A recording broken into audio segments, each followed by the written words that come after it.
Hare Krishna, dear devotees, please accept our humble obeisances. All glories to Jagat Guru Shri Prabhupada. All glories to our revered speaker for today, His Grace Jiva Tattva Prabhu. And all glories to the somewhat Vaishnavi devotees. Devotees, we thank God for being here as always. Today is Friday, the last day of the busy week, and we are blessed. We have His Grace Jiva Tattva Prabhu with us, who needs no introduction. Prabhuji, we can't thank you enough for your constant visitation to us and sharing your love and wisdom with us, at least once in a month. We're very grateful for that. And without further ado, we may put the verse on the screen and you take it over from here. Hare Krishna. Thank you, Prabhuji. Hare Krishna. Thank you, Prabhu. Hare Krishna, dear devotees. I'm very grateful for the opportunity I get on speaking on this forum at ISKCON Africa. And I hope that what am I learning, again, all faults are mine, but all glories and anything that you find interesting or inspiring, it's because of the glories of Guru and Gauranga. Hare Krishna. I'm just an instrument trying to pass on the message. So today we are covering a very important verse, Srimad Bhagavatam, 3rd Canto, chapter 9, verse 24. Can you hear me okay, Prabhu? Hare Krishna. So before we start, let's do the invocation prayers. We can do it together. Om Namo Bhagavate Vasudevaya. Om Namo Bhagavate Vasudevaya. Om Namo Bhagavate Vasudevaya. Narayanam Namaskritya Naram Chaiva Narottamam Devim Saraswatim Vyasam Tato Jayam Udiryet Shavatam Swakatha Krishna Punya Shamana Kirtanaha Hridayantastho Bhadrani Vidhunoti Suhatsatam Nashtaprayeshu Abhadreshu Nityam Bhagavata Sevaya Bhagavatir Uttam Shloke Bhaktir Bhavati Nashtaki. Hare Krishna. Please join me in the recitation of this verse. Nabhi hridadiha sato ambasi yasya pumso vijnana shakti rahamasam ananta shakti hai. Rupam vichitram idamasya vinuvrato me maririshishta nigamasya giram visargaha. Word for word translation. Nabhi hridat, from the navel lake. Iha, in this millennium. Sataha, lying. Ambhasi, in the water. Yasya, one whose. Pumsaha, of the personality of Godhead. Vijnana, of the total universe. Shaktihi, energy. Aham, I.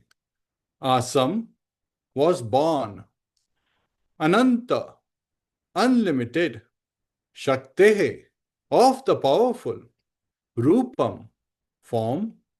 Vichitram, variegated. Idam, this. Asya, his. Vivravataha, manifesting. May, unto me. Ma, may not. Ririshikshta, vanish. Nigamasya, of the Vedas. Giram, of the sounds. Visargaha, vibration. Translation and purport by His Divine Grace A.C. Bhaktivedanta Swami Srila Prabhupada. Srila Prabhupada ki jai. The Lord's potencies are innumerable. As He lies down in the water of devastation, I am born as the total universal energy from the navel lake in which the lotus sprouts. I am now engaged in manifesting His diverse energies in the form of cosmic manifestation. I therefore pray that in the course of my material activities, I may not be deviated from the vibration of the Vedic hymns. Purport. every person engaged in the transcendental loving service of the Lord in this material world is prone to so many material activities. And if one is not strong enough to protect himself against the onslaught of material affection, he may be diverted from the spiritual energy.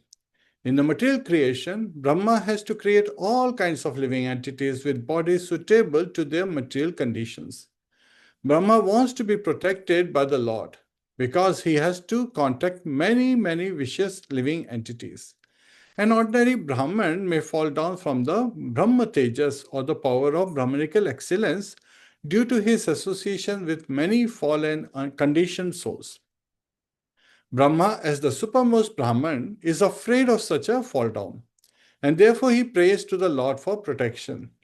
This is a warning for one and all in the spiritual advancement of life. I'll repeat. This is a warning for one and all in the spiritual advancement of life. Unless one is sufficiently protected by the Lord, he may fall down from his spiritual position. Therefore, one has to pray constantly to the Lord for protection and the blessing to carry out one's duty. Lord Chaitanya also entrusted his missionary work to his devotees and assured them of his protection against the onslaught of material affection. The path of spiritual life is stated in the Vedas to be like the edge of a sharpened razor. A little inattentiveness may at once create havoc and bloodshed. But one who is a completely surrendered soul, always seeking protection from the Lord in the discharge of his entrusted duties, has no fear of falling into material contamination. Hare Krishna. Please join us in reciting Prabhupada Pranati to receive blessings from Srila Prabhupada and the previous Acharyas and Guru and Gauranga.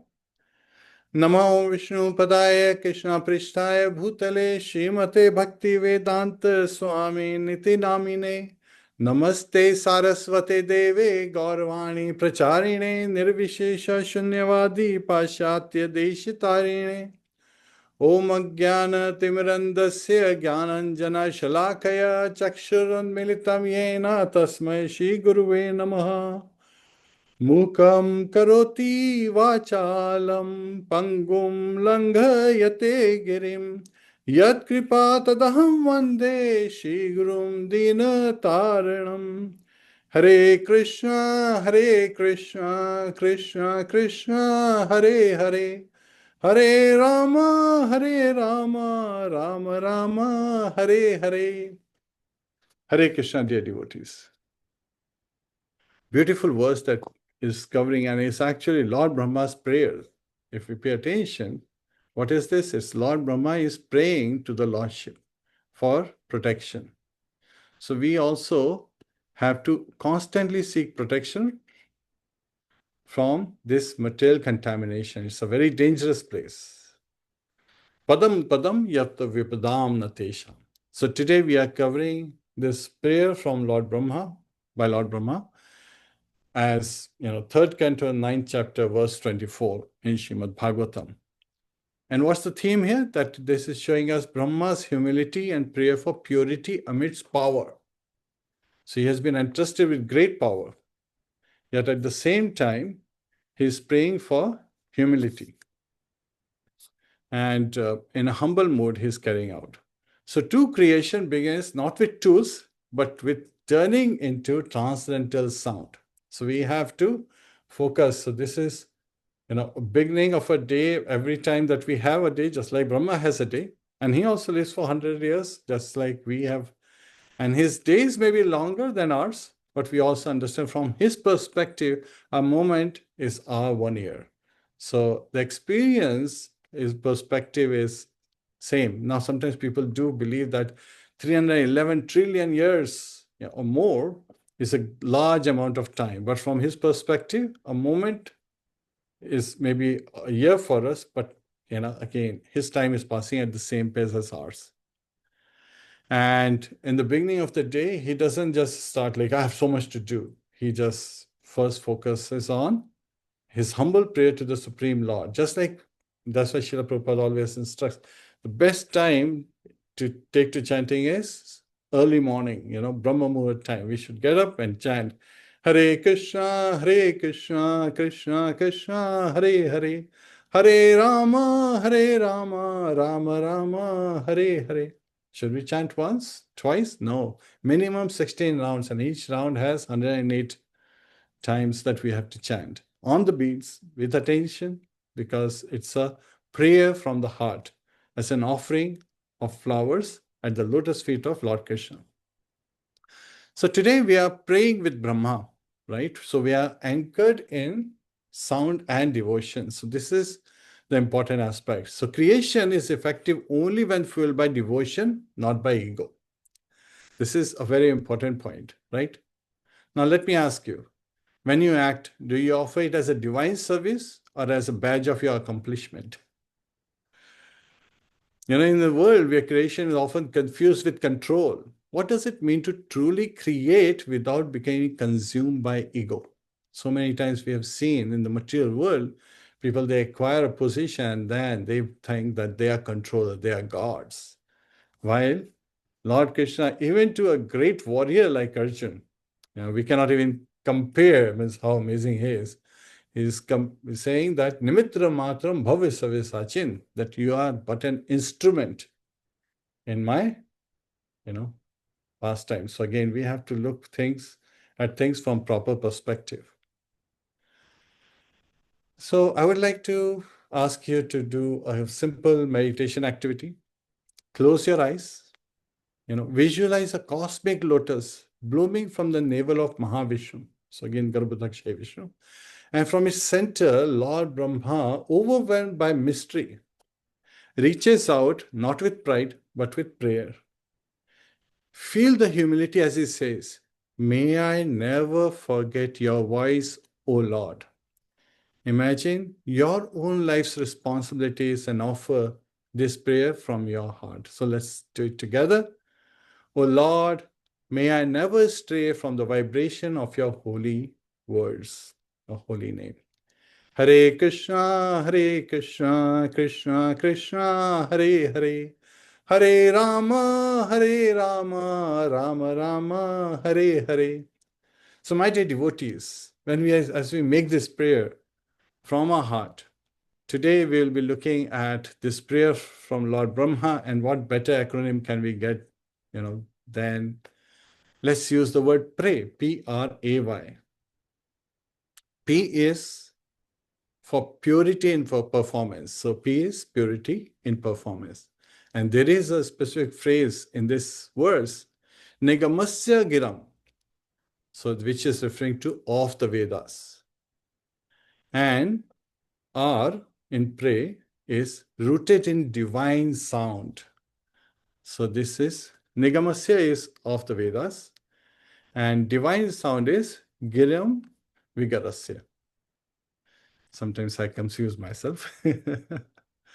And A is acknowledging Ananta Shakti, the unlimited potencies of the Lord, right? He is the Anant Shakti of the unlimited potencies. So he is the Shaktiman. We are the marginal potencies. And everything in this cosmic universe that we experience is nothing but his, manifested energies, or sometimes unmanifested energies. And Y stands for yearning for alignment. Ma Rikshashta. May I not be diverted. May I not be deviated from your lotus feet, from your words, from your instructions. So let's take it one by one. P is for purity and performance. Nigamasya. What does Nigamasya means? Of the Vedas. And how do Vedas came? So again, we know from Brahma Samhita, Lord Krishna's flute. They appeared, entered the ears of Lord Brahma, and he embraced that sound vibration, and he recites as a prayer. So my Guru Maharaj in this regard, would say that, he used to say that if we serve with purity, Krishna will act through us. We should not become the doer, we should become the instrument. Just like Arjun became the instrument, and was directed by the Supreme Personality of Godhead, Lord Shri Krishna, on the battlefield of Kurukshetra. And the same Arjuna, after Lord Krishna left to his abode, was simply defeated by some cowherd men as he was trying to protect the queens of Krishna. So again, Lord works in an amazing way, and we have to embrace whatever comes on our path with humility, understanding that we are but an instrument in the hands of the Lord. Now, sometimes we do our performance review, right? Means if you are working and all, every year we go to performance review. What would happen if Brahma has to go through his performance review? Let's see what HR would ask. He would ask at the end of the day, any accomplishments? Yeah. And Brahma could respond, I built 7 universes. HR personnel may respond back, and your humility meter? Well, Brahma could respond, it's still pending. So we are understanding how humble he is acting. So even cosmic creators need divine performance reviews. Humility matters more than scale, more than accomplishments, as we continue to see. Sometimes we enter the kitchen and, the main chefs, they are, preparing bhoga. And they are saying, my kitchen's immutable. Don't touch anything. Everything stays as it is. So somebody could ask, what about your heart? His response could very well be in humility, still deep frying ego. So the purity must come from within, not just from the spotless countertop. So we have to see things in proper perspective as an instrument in the hand of Krishna and pray that he act through us in inspiring others as well as in uplifting us from where we are to be able to conduct our duties with love. There are 3 ways somebody would act. One out of fear. Of course, that fear could be instilled by greed at times. Then second one is an act based on, well, this is my duty, I must do it. But the third one is the most important one, out of love. And that's where the loving devotional service, every act becomes loving devotional service. So in purity, we have to look at things, right? And sometimes we, in Washington, D.C., the Potomac Temple, we have different groups taking turns to cook prasadam. And we cook this prasadam publicly to ensure purity, not to showcase the piety, but true service seeks no spotlight. Again, that's an important piece. They want to serve the Lord, and also when you serve the devotees, the mercy of the Lord flows through the devotees. And that's the mood. And His Holiness Bhakti Tirth Swami, he would always say, interact with others so that, I'm paraphrasing, as if the success of your spiritual life depends on that interaction. So every interaction should be filled with love, devotion, and humility. Now, we all know that when Devashi Narad, Sage Narad, he visited Lord Brahma and saw Brahma meditating. And then Brahma reveals that I'm just a secondary creator. He asks, if you are the secondary creator, who's the primary? Well, if Brahma was in a corporate environment, he could have replied, let me check my Lotus ID card. I'm just the gardener. So what do we learn from that? So the purity in performance begins when we see ourselves as gardeners, not gods. There is, a tendency of power to pollute, and absolute power pollutes absolutely. And that happens when we start thinking that we are gods, we are controllers. But there is only one controller. Everyone else is just an instrument. And those who think that they are controllers, they feel disappointed in life. They feel constant lamentation of the past and constantly aspiring to get at a higher level in the future. While in reality, a devotee through strong sadhana stays strong. So again, that's why we have to constantly check ourselves and pray. Hare Krishna, Krishna Krishna, Hare Hare. Hare Rama, Rama Rama, Hare Hare. Now, Lord decides that who's going to be what, right?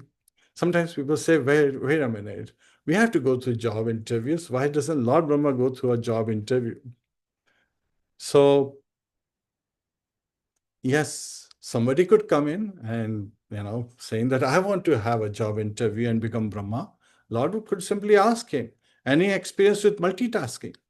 The person could say, yes, I built the universe while chanting. Well, the secret to multitasking is bhakti is prioritizing purity over productivity. So we have to understand the purity in our performance. That is very important. So I'm bringing you back to the word P in pray, purity. So we have to seek purity, and purity has a very important element as humility. Understanding who we are just an instrument in the hands of, and we want to be an instrument in the hands of Krishna, not Maya. So yes, that purity is very important. Well, if Brahma had a board meeting, what would he say? He would just have all Manus and Prajapatis gather and say, team, remember, we don't create egos, we dissolve them. If he was to say this, the ego department could file for rebellion. Even within creation, the devotee resists the temptation to become the enjoyer. So again, we have to constantly see and have to balance everything, because Brahma has to see good and bad. And he's praying that I have to interact with so many polluted living entities, let my consciousness not be polluted, because it is the company, the association matters. And that's why there's so much stress given in the association of devotees. So if Brahma was to invent a machine to detect the ego level, right? It basically would explode on day one. Why? Because it turns out that he forgets to test it on himself first. So you have to benchmark, right?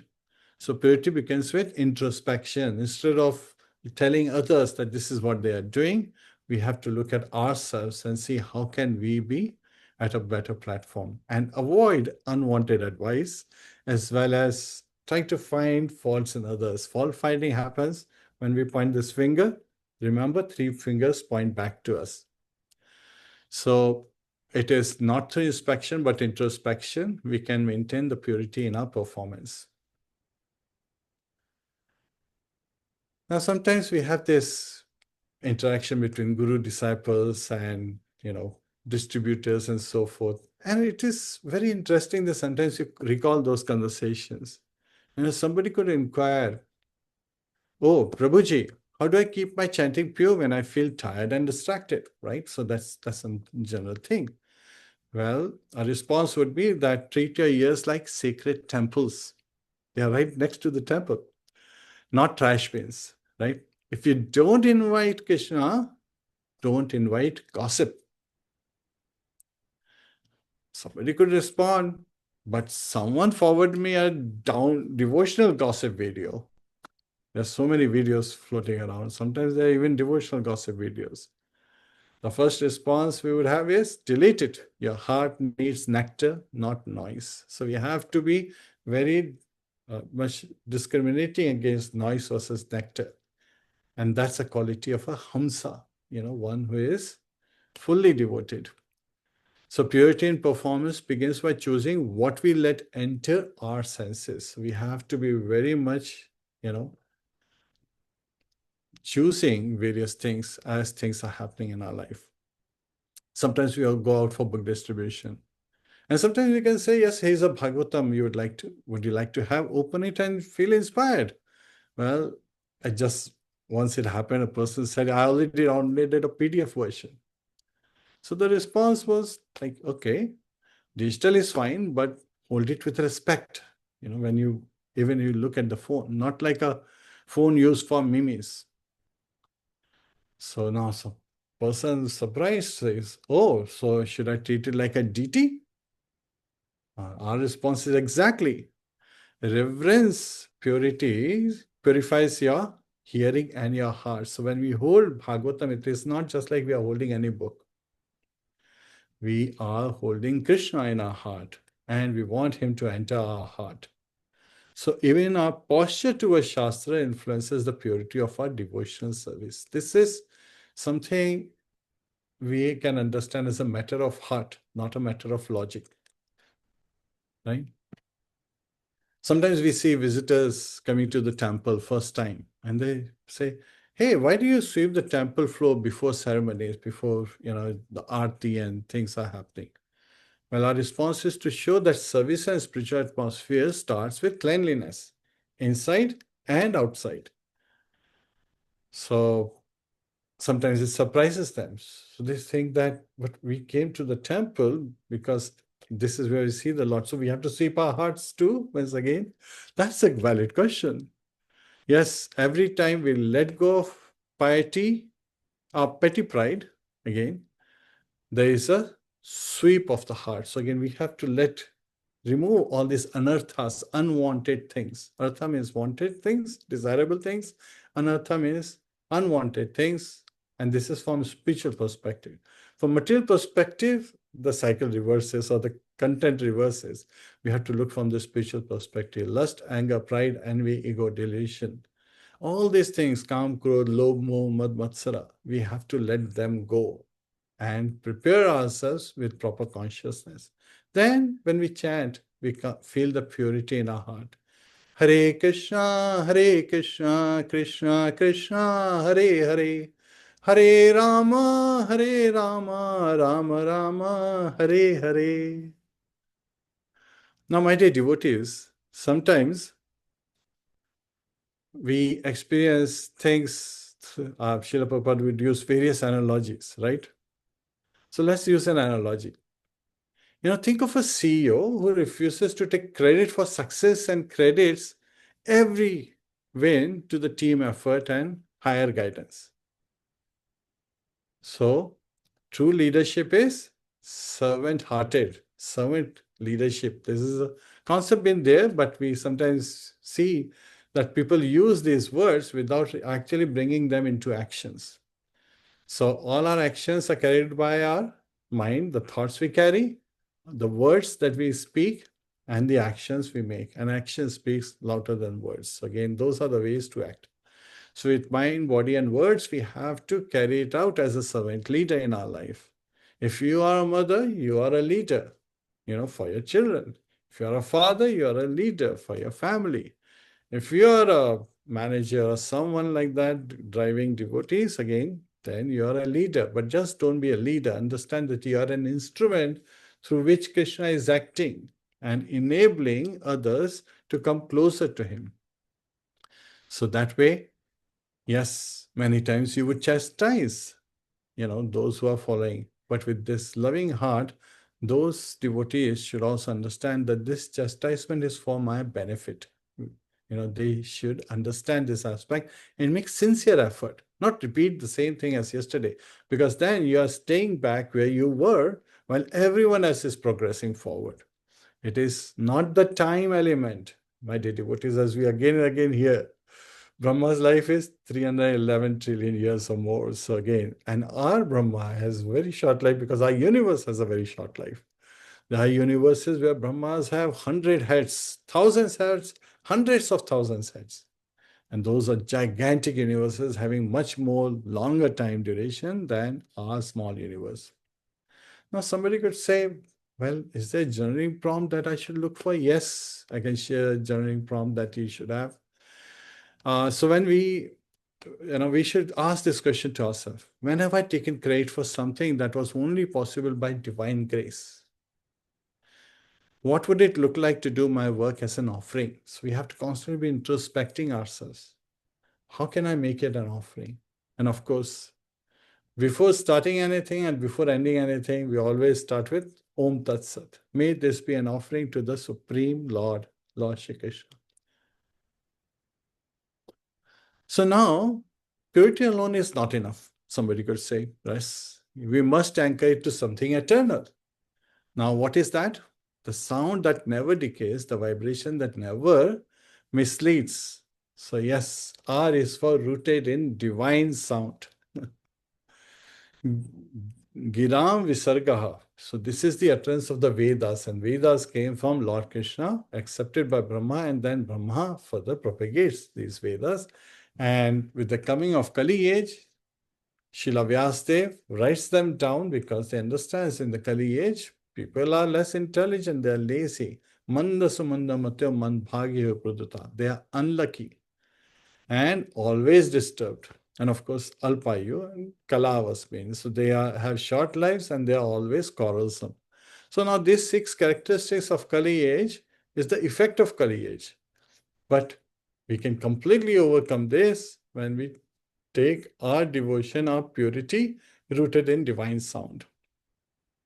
So what is the need? So the need is to align our lives with Shabda Brahma, the transcendental sound, to keep creation anchored in divine vibration. That's what Brahma is doing in this prayer, my dear devotees. His Holiness Jayapataka Maharaj, he has a beautiful quote. He would say, while chanting, you can watch the deities. Try systems to focus on the mind, focus on Krishna with the mind. Right? So this is where we have to understand that, yes, looking at deities, appreciating them, begging to them in the mood that, my dear Lord, please, have mercy on me and accept my prayers as an offering at your lotus feet and keep me engaged in devotional service. That's the prayer. Again, we are calling out to Radha Krishna to engage us in their service through the prayer of Hare Krishna, Krishna Krishna, Hare Hare, Hare Rama, Rama Rama, Hare Hare. Hare Krishna. So now we have to look things from different perspective. Now somebody can say, why can't I tune into Vishnu FM? The response would be, your ego's frequency is blocking the divine signal, right? Because you are constantly mapping onto WIIFM. And what's WIIFM? What's in it for me? So when we are looking at what's in it for me, Vishnu FM is completely 180 degree on the other side. So we have to look at it from the proper perspective. Everyone is so much, excited to use Siri and Alexa, and now Gemini is there. What if somebody could say, hey Siri, play my mantra? Siri could say, playing Nirvana. And the person would say, well, that's wrong Nirvana. I want to glorify me. Why are you glorifying the Supreme Lord? Why are you chanting the Maha Mantra? So we have to understand that only Vedic chanting leads to a spiritual awakening, not escapism. My Guru Maharaj would sometimes, use this example that a father teaches his son to chant. And there is a tendency for us to rationalize things. So a father, teaches his son to chant with him. He says, on the first beat chant, Hare Krishna, Krishna Krishna, Hare Hare, Hare Rama, Rama Rama, Hare Hare. Come to the second beat and then chant again. Hare Krishna, Krishna Krishna, Hare Hare, Hare Rama, Rama Rama, Hare Hare. So the son says, yes, I understood. So next morning, father got up and he sees his son, getting and preparing breakfast. He's like, what about you chanting? The son said, I already finished. He's like, how quickly? It took me just 10 minutes. He's like, how did you finish it so quickly? It takes me 8 minutes to just finish one round. You finished 16 rounds in 10 minutes? He said, yes. Father says, show me, how did you do it? The son says, Hare Krishna, Krishna Krishna, Hare Hare, Hare Rama, Rama Rama, Hare Hare. Ditto, ditto, ditto, ditto, ditto, ditto, ditto. That's not the way to chant. So we should not try to rationalize. Mind is very vicious. Sometimes it makes us do things we don't intend to do. And we should be very careful of this mind, Even Arjuna said, this mind is very difficult to control. Upadrutaha. He's very troublesome and troublemaking like a monkey. So stop listening to the mind and start listening to the divine sound. Uh, right? Sometimes we would say, hey, let's make a cosmic playlist. Somebody could say, Mangalati, too early. Krishna Kirtan, always. So again, we have to focus on the engagement in the proper aspect. So we have to look at the Vedic rhythm in our life, right? Focusing on sound that uplifts, not just entertains. Sometimes we see people dancing, and then afterward they come out, oh, what a wonderful kirtan, I had so much fun. It is not for our fun, it is for Krishna's fun. We are supposed to be dancing for his pleasure. So that mood has to change. Instead of taking, we have to be in the mood of giving for the pleasure of the Lordship. Anukulina Krishna Anushilanam, as Krishna desires and being exemplified by the previous acharyas. So we have to be rooted in the divine sound. Now, somebody could ask, how can I stay focused in chanting when the neighbor's dog won't stop barking? Right? We have 3 dogs in our neighborhood. Sometimes people can ask that. Well, we have to imagine that the dog is chanting Hare Krishna too, just a little less melodiously. Now, somebody could even ask a counter question. So, even distractions are divine sound in disguise? Yes, exactly. If you can hear Krishna in barking, you are well rooted in Shabda Brahma.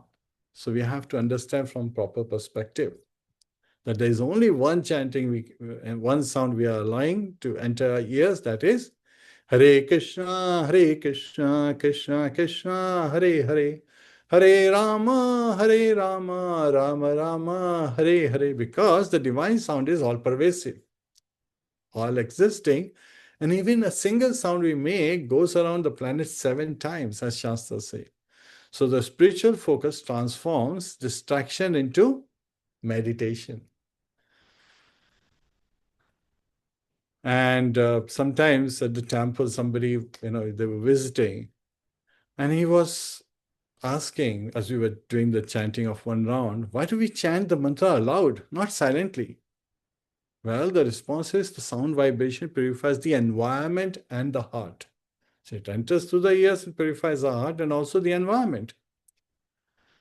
So somebody could say, what if I'm shy? Yes. Even the shyest whisper can ripple like a sacred river when sincere. So that is the mood we have to understand, that we have to make the best effort. So vocalizing divine sound creates waves of transformation beyond mere thought. So we have to understand from that perspective. Sometimes we do go to the sessions and everyone is chanting very loudly. Sometimes they are doing this so that everyone hears them chanting, but they are not hearing themselves. Sometimes it's very interesting that we were in a chanting session, a person didn't realize, and they started with Jai Shri Krishna Chaitanya Prabhu Nityananda Shri Advaita Gadadhar Shiva Sadi Gaur Bhaktavinda Panch Tattva Mahamantra, again mantra. And then afterwards we are supposed to be chanting, but they, for the whole 108 beats, they continue to chant Panch Tattva mantra without even realizing why, because they were not listening to themselves. So we have to pay attention to focus on, are we listening to the sound vibration we are making? Because that vibration our tongue is making is for us first. Charity begins at home. Then everything else becomes secondary. So we have to look from the proper perspective. Now, sometimes people may feel Brahma is creating the whole universe. He may say, I created the cosmic vibration. Isn't that enough? Well, the Lord could respond, you made the instruments, but I am the music myself, right? So the person may feel offended and say, oh, so I'm just a stage crew. Lord's response would be exactly, without the music, the stage is empty. So the transcendental sound is the essence form. Without sound is lifeless. So we have to understand the Lord in this Kali age is appearing as a sound vibration, as Srimad Bhagavatam, which is literature. Another way of looking at sound vibration in a written form and as Ach Vigraha form. So these are the ways we can realize him in this very life. And so our realization is shown by our actions. That is very important. Sometimes we have seen people who are devotees for, 10 years, 20 years, 30 years. And they come and they say, it seems like I have made no progress. Well, are you hearing your chanting? My Guru Maharaj would always say, are you doing attentive chanting? When somebody would come and criticize others, Guru Maharaj would immediately stop him and say, how's your chanting going? Are you chanting properly? And I shared this earlier as well. Abdul Kalam Azad, he actually had a very important 3-step process before speaking any statement, any word. First, he would ask himself, is this true? Okay, if it is true, is it necessary that I speak these words? Okay, it seems it is necessary. Would it benefit anyone? And hopefully everyone. That is the third question. And many times the third question, by the time we come to the third question, 99.99% of the times, whatever we decided to speak, fails the test. So sometimes it is important not just to hear noise, but also not to make noise. That's also very important. I see somebody, Ananrupa, I see you have raised your hand. Sorry, I just thought I have to quickly say something. You said Abdul Kalam Azad. I think it is Socrates. So that happens sometimes while speaking and Abdul Kalam Azad also said it, but yes, Socrates may have said it before. Okay, that's all. Thank you. Hare Krishna. Yes, thank you for identifying. Now, pray. A is for acknowledging Ananta Shakti. So he is the all-powerful Lord Krishna, and we have to acknowledge that. He says, Lord Krishna says in Bhagavad Gita, Paurisham Nishu, I am the ability in man. So he is the ability in all of us, then what is our doing? Nothing. We are just an instrument. We have to understand. And so recognizing that behind divine sound and creation lies infinite spiritual potency far beyond our limited grasp. So there is so much more that is out there that we do not know. And His Holiness, Radhanath Swami, he has a beautiful saying, such an ocean of Krishna's mercy is unlimited and unending. No matter how many times you offend God, He gives you another chance. So again, this is the greatness of not what we do, but how we are an instrument in the hands of God. That is the essence that we have to understand.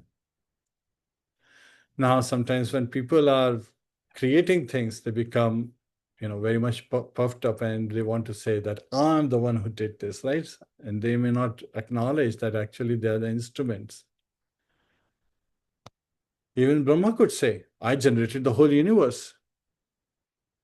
And the Lord could simply respond, but can you restart it without rebooting it? So true potential lies in maintenance, not just manifestation. Remember, in the secondary creation, Brahma creates, Shiva, he destroys. But the maintenance is the most important task. Who carries it out? Lord Vishnu. So we have to look at things from proper perspective, that even when Brahma is creating, he cannot maintain it, right? Now, sometimes people, they look at Krishna, he's just having fun. He's just, dancing eternally, with Radharani and the gopis. So people may have this doubt. They may say, how can one God manage so many universes at once? You're saying that from Mahavishnu's pores and his breathing, millions of universes are appearing, and from his, inhaling, all of them are merging into him. How is that possible? So we have to understand from the proper perspective. We have to imagine Krishna as the CEO of cosmic startups. Each universe is a product line and he's got infinite bandwidth. So the person may be impressed and say, oh, so he's multitasking perfectly. We cannot multitask. We can only do one thing at a time. But Krishna, he can do multitask, yes. More than that, he is the only one who never runs out of battery. We feel tired in our activities. And he's been carrying it out, this multitasking, for eternity and beyond. He never runs out of his, energy. His energy is unlimited, not just variegated, but quantity-wise as well. So Krishna's power and potency, they are unlimited, far beyond our human concept of capacity and multitasking. So as we look at from this perspective, what can we take as something that we should ask ourselves? Maybe in our journal we should have this. In what ways do I feel spiritually limited? We should ask this ourselves. How can I make room in my heart for unlimited mercy instead? Because His mercy is unlimited. And when we accept His mercy, He expands our heart to accept that mercy. So again, we should be seeking unlimited mercy, and that comes simply through the chanting of the holy name. Hare Krishna, Krishna Krishna, Hare Hare, Hare Rama, Rama Rama, Hare Hare. While this is the seed to invoke mercy of the Lordship, we are actually asking for service. And when service comes, many times we see devotees, he says, give him the service or give her the service. No, it is meant for us, for our improvement, for our purification. We should follow through. That is a very important thing. So when we feel stuck, chant one extra mantra, right? Chant one extra round of mantra and serve one extra person that day. And even small acts can invoke great grace of the Lordship. So now we are at the last leg, P-R-A-Y. Y is for yearning for alignment. So again, Ma Ririkshishta. So may I not be diverted. This is Brahma's praying. So again, this is the creator of this universe praying. And sometimes we thinking, oh, I'm carrying out this and this is the way I'm carrying it out. But are we talking about my actions? Are they in alignment or in deviation? So the heartfelt appeal is to remain unwaveringly devoted, right? Never drift from the sound of divine vibration or divine consciousness. So we have to seek that. And that's truly Krishna consciousness, because we are aligning to the desire of the Lord. And His desire comes sometimes as an instruction of Guru.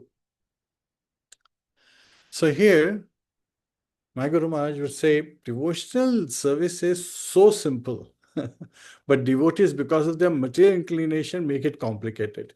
Devotional service is simple for minded person, and very difficult for a complicated minded person. One who is heavily in material world, in like the quicksand of material world, going down and down, finds it very difficult to walk. Why? Because they are constantly trying to rule over the material world. That's not our purpose. We already have a ruler of the material world. Devi Hiesha Gurumai Mama Maya Duratya. Lord Krishna says that this material energy is mine. Yes, of mine, and it's very difficult to overcome. Why are we trying to rule over someone who already has a master? Rather, we should be understanding that we should not stay anath. We should be sanath. Srila Prabhupada would give the example of a dog when he was running with his master on a beach. Srila Prabhupada said, what's the difference on that dog who's so happily, running and jogging with his master compared to the street dogs? He pointed to some street dogs who were fighting with each other and were in very bad physical state. They were diseased and, very bad health and so forth. So he said, one is with Sanath, one has a Nath, and those are Anath. They do not have a master. So that's what we have to do. So we have to accept Krishna as our master and obey his instruction. Then he would be happy, and that would result in our upliftment and purity. So this constant alignment is very much necessary, right? So somebody can say, you know what? Let me build a cosmic GPS. We have to look at it from the cosmic GPS perspective. Is it tuned to the devotional coordinates? We have to look at it from that perspective. So precision in devotion ensures you never stray from God's presence. Every action that we have to look, we also have to ask ourselves for the alignment, right? Because otherwise things get lost in translation, right? So even Brahma could try translating the mantra to simplify it. But what will be the result? The result will be the universal spirit went missing. And that has happened so many times. Many times we are performing rituals after rituals after rituals. We forget about the spirit. So those spiritual aspects, spirit gone, just stays ritual, which is a material activity. We have to invoke that devotion in our heart, that flame we have to constantly spark. It is not that I did that yesterday very nicely or did it in the morning and this is evening, let me enjoy. So we have to look things with proper perspective. So my dear devotees, today we have covered pray, P-R-A-Y, based on Lord Brahma's prayer to the Lordship. P is for purity and purpose.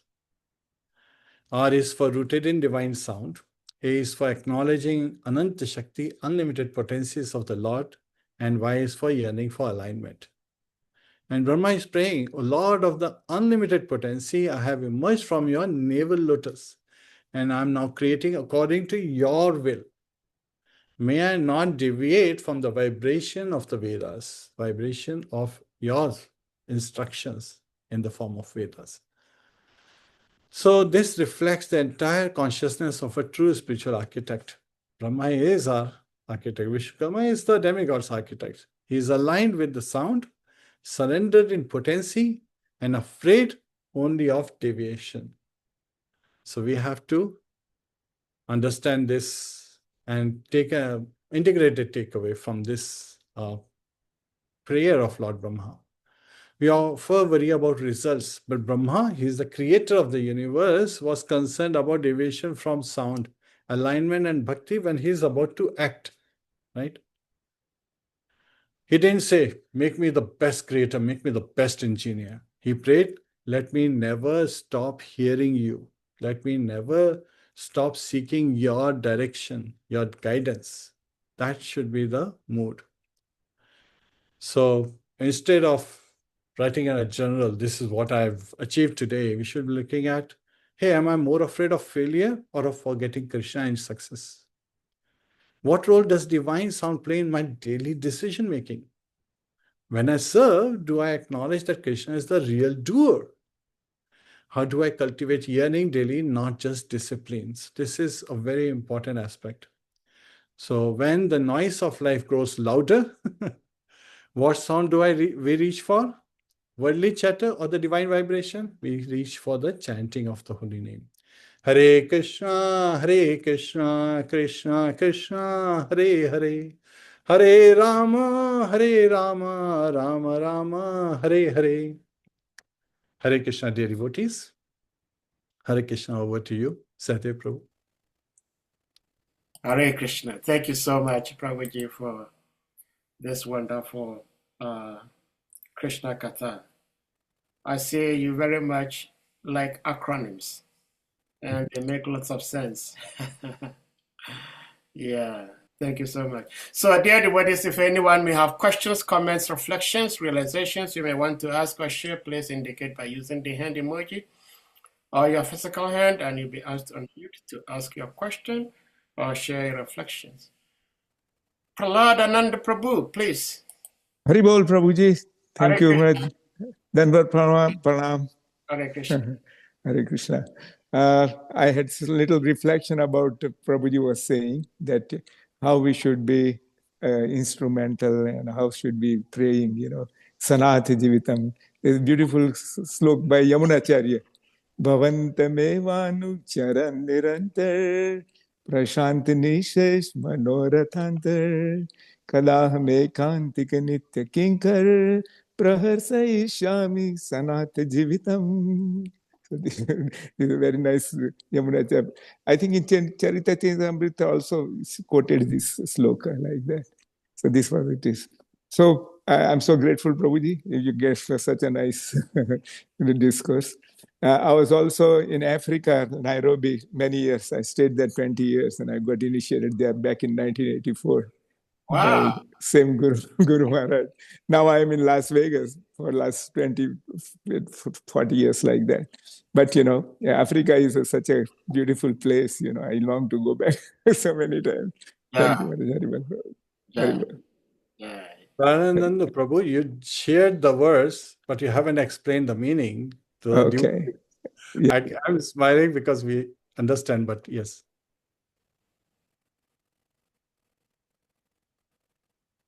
Pranananda Prabhu, Can you you? there? Maybe Yeah. he wants you to give us the explanation or the meaning.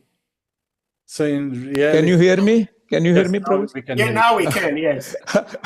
Okay, I'm so sorry. Nirantar, yes. Okay, let me read this. Hold on, just a moment. Are you still hearing me? Yes. Okay. Let me The see. key aspect is Nirantar. Remember that. Yes, Nirantar Bhavantadeva. Okay, right. Okay. It says here, by serving you constantly, one is freed from all material desires and is completely pacified. When shall I engage as your permanent eternal servant and always feel joyful to have such a uh, fitting master? This is the translation I have just read. But it's such a beautiful earning that, I just want to remain a very humble servant so that I have got a perfect master who can engage me in service. The example of the dogs you gave me, I read it long back in the conversations. And it's just so beautiful like that. So that's what I wanted to say, Prabhu. Thank you very much for allowing me to speak. Haribo. Thank you, Paranand Prabhu. And we all understand, Jivera Surpure Krishna Nityadas. We Nityadas, are yes. eternal servant of Lord Krishna. And Uddhava has a very beautiful saying. Sometimes we talk about, who's a devotee of the Lord. And we call Lord as Bhavgahi Janardana, right?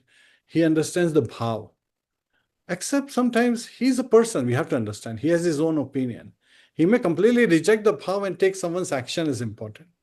And Uddhava in his prayer is reflecting this. When he's meeting with Maitri, again with Vidur, in this case, he is calling out, Aho bakiyam stanakal kutam jigham se apya asadvi lebhe gati datre muchitam tato anyam kim va dayanum sharanam vrajema. Who is more merciful than Lord Krishna, who granted Putana, Bakiyam stanakal. Baki is sister of Bakasur, which is Putana, who was a demoness. And she wanted, her bhav was to kill Krishna by smearing poison on her breast and giving, trying to give a breast for milk to Krishna. And Lord Krishna made her nurse based on her action, not based on her bhava. So he rejected her bhava. So this is Krishna who wants to see good in everyone. Oh, she appeared like my nurse. Let her become a nurse and an associate of Yashoda Mai. So Uddhava is reflecting here that Lord Krishna is looking at all good in everything. But why should we show any bad things in our doing, right? We should constantly be showering flowers to such a personality. Lord Ramchandra, when he was walking in the forest after Bharat took away the padukas, his wooden sleepers, there were thorns in his feet. They are piercing his feet. So at the end of the day, when Lakshman was pressing his feet, he says, oh, my dear Lord, your feet are bleeding. So he was about to take the thorn out. And Lord Ramchandra, what did he say? Do not take those thorns out because they have taken shelter of my feet. Now, this is the Lordship. So we have to look at our deeds and ourselves and say, are we acting like thorns, on lotus feet, or are we like flowers? What kind of offering should we be? Of our heart should it be? Hare Krishna. Well, Hare Krishna. Thank you so much, Prabhuji. Anyone else with something to ask or to share? Well, Prabhuji, I have a long question for you, please. Yes, please, go ahead. I will start off from the very verse we're discussing today, which is 3:9:24. And I want to put it up here. 3:9:24. Mm-hmm. Lord Brahma is praying to the Lord for his protection. Now, in the purport, of course, we all need the Lord's protection. In the purport, Srila Prabhupada states that unless one is sufficiently protected by the Lord, he may fall down from his spiritual position. Therefore, one has to pray constantly to the Lord for protection and the blessing to carry out one's duty. Yes. Unless one is sufficiently protected by the Lord. Yes. Now, how does this sufficient protection of the Lord come about? I see that in material life, sometimes one may be a Harvard graduate, and the reason someone attends Harvard is to have good profession and to be happy in life. But we see sometimes somebody may attend Harvard, he may excel in his class, he may do everything well, still life doesn't favor him. And we see in spiritual life also, sometimes, at least from the external look of things, we see someone doing anything, everything to serve the Lord, to please the Lord and his devotees. Yet, he doesn't make it. So, what does it mean and how? So, first, what does it mean when Srila Prabhupada is saying that one is sufficiently protected by the Lord? And how does one get the Lord's sufficient protection? Because I need it. Yes. We all need it. We Hare all Krishna. need the protection. And that actually starts beginning our day with the chanting of the holy name, finishing our vows, right? Minimum 16 rounds every day. Even Srila Prabhupada says, if you do not chant minimum 16 rounds, attentively, I'm adding, then he says that he cannot provide protection. So Lord's protection, Lord's mercy flows through his devotees. And here in this statement from Srila Prabhupada, we can understand that he's enabling that mercy to flow through him to us. So by mercy of Guru and Gauranga, we get that protection. Srila Prabhupada also in many of the purports have given this example that there may be a best physician, best medicine, but the patient dies. Why? Because Lord's protection is not there. You gave a very good example that somebody could be a Harvard graduate and would have excelled in class, but in life they have failed miserably. So it is not the achievements that matter. It is the awareness that matters. And interestingly, sometimes a person may have not achieved much in life, but may be very satisfied. Why? Because they are properly situated in their Krishna consciousness. So Krishna consciousness, it overcomes all superfluous effects that are happening from the external perspective. Reminds me of, actually, there is a nice verse that Shukdev Goswami says to Maharaj Parikshit. Tasyeva heto prayate kovido na labhyate pramatam paryadaha talabhyate dukvadanyatah sukham kalen sarvata gavira ramhasa. What does it mean? So that we, all our endeavors, all our actions from mind, body and words should not be carried out for material gain that we can achieve in this material universe from the highest planet of Brahma Loka or Satya Loka down to the lowest planet, to Patal. Things in this, material things, they do not matter. We should not be looking to endeavor to achieve any of these, but rather to achieve that's beyond this, which is devotional service. So it is a great gift that we have received. But are we, cherishing that gift? Bhagavatam, a great gift Srila Prabhupada has given us. Are we really focusing on understanding the message and realizing and living a life based on what we are learning from Bhagavatam? Then the mercy will flow. And the external influences that we see, a devotee when established in Krishna consciousness strongly, fully situated in sadhana, he or she would be very much happy because that happiness is spiritual. It is not the spark in the dark. It's full sun, glowing in front of us. And we cannot see, Krishna Surya Sama Maya Hai Andhakara. We cannot see any darkness. So we have to look from the proper perspective. How we calculating achievements of success in life. It's not through achievements, but through surrender. It's becoming an instrument in the hand of Krishna, not being an instrument in the hand of Maya. Those are the important distinctions we have to constantly make. I made many of these points during the... So alignment is very necessary, and purity of purpose is very necessary. We start with purity of purpose. We focus on, realizing that everything has to be related, right? Rooted in divine consciousness. And we have to have this acknowledgement that He is the all-powerful. Parusham Nishu, all abilities are coming through Him. And all I can do is that I have to align myself to be recipient of His mercy, recipient of His protection.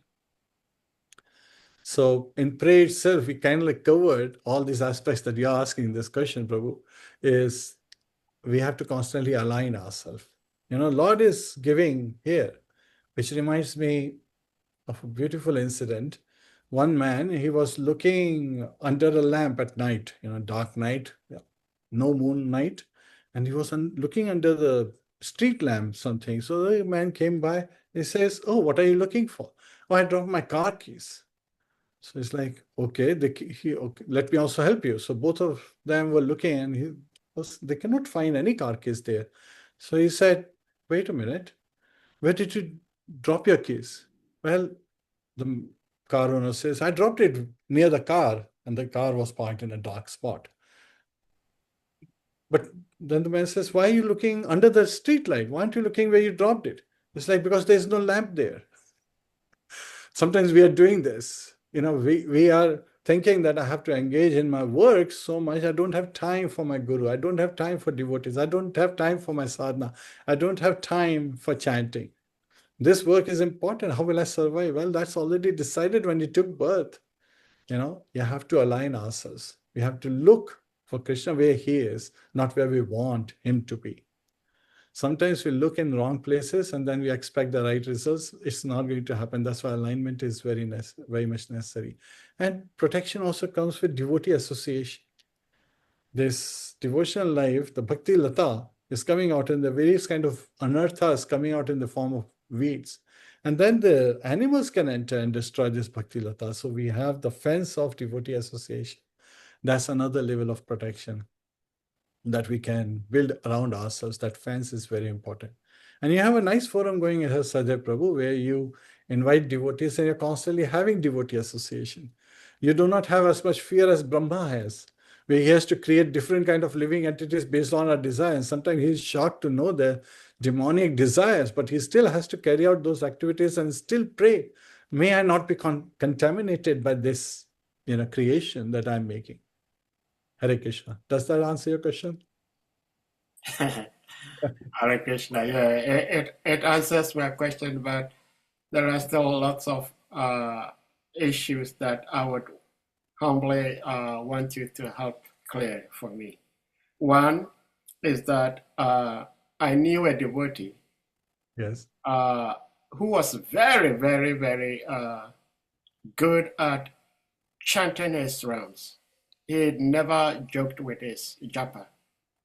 yes. Yet, at a point, this devotee felt he had to leave the temple. And it's so funny, the very day he was leaving the temple, there was a new person who had come to the temple. And he happened to be the very person preaching to this person. And he was telling the person that this is a very nice organization. The teachings is very beautiful. They will help you to know God. And a short while, the person he was preaching to saw that he was carrying his bag. So he asked him, "Where are you going?" He says, "I'm leaving this place. I can't live with them anymore." Well, actually, good point. Yeah. So Krishna asked Arjuna to announce boldly. And Krishna, I believe, he understands why he used the word boldly. Tell the world that my devotee shall never perish. Yeah. Now, I try to look a little deeper into what Krishna meant by my devotee. And I would like to share a couple verses from the scriptures, and then you help me. One is from Bhagavatam 1:8-13.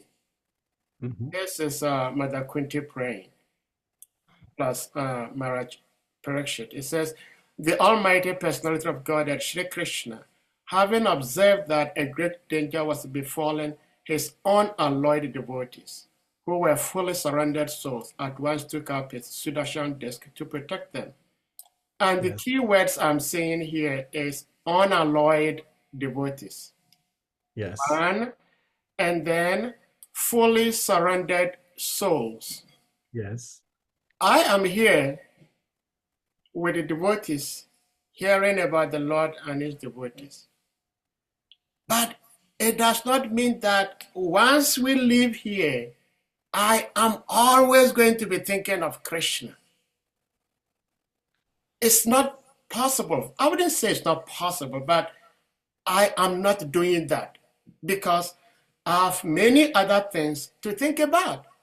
If I were a brahmachari living in the temple, my thought process was different. Now I'm a married man, I'm a family man, I work. I also have to think about my job. Now, in the purport, Sri Prabhupada, actually where? Okay, from the very beginning, it says, here, in the Bhagavad Gita, the Lord has clearly promised that his devotees are never to be vanquished. And he behaves according to the quality or degree of the devotional service rendered by the devotees.